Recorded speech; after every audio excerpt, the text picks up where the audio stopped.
I'm going to give you an example of why it's so important for a person with scrupulosity to take the risk to do the exposures. OCD wants to hijack their faith and say it's safer to stay away from church or stay away from their Bible, but OCD is not your friend. And so actually it's a leap of faith to start doing the exposures. And for example, somebody who has stayed out of church because they're worried that in the church sanctuary they're going to shout out a cuss word. OCD is going to say it's safer to stay in the sanctuary or not go to church at all. But what we want to do is we want to say, what is consistent with my true faith, my belief? And that is that I want to get in there into the sanctuary and enjoy that service. And so going into the service is going to be scary. It's going to feel like a risk. And people are oftentimes, if they get into the sanctuary, are going to sit there and then want to put their hand over their mouth or do something to make sure that they're not going to do that, that thing that they fear. But in fact, gradually they need to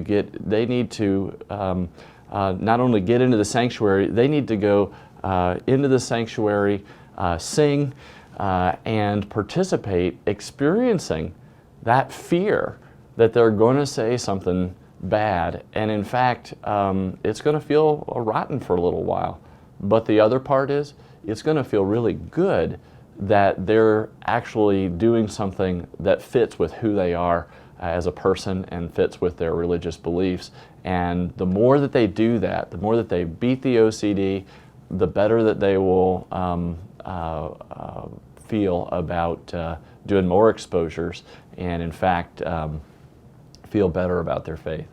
It's pretty common for people with OCD to look at the Bible as a very scary book because they tend to cherry pick and go to verses that are very scary, and then their OCD just runs with it. They'll read verses continually about the unpardonable sin. They'll tend to magically think about the Bible and take it out of context. And what we want to do is kind of remove the OCD lenses. OCD wants to make everything that they read a potential thing to obsess about.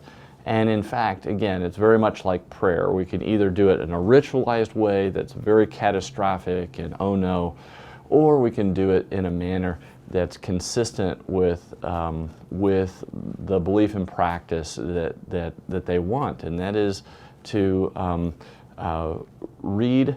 And I tell people to read a little bit of scripture, and like the 23rd Psalm, and just read it, take it for what it is, and when OCD starts to really run with it and say, oh no, what if, or this applies to everybody else but not me, and all those things, to be able to understand that their OCD is trying to hijack again, and we're not going to go down that path.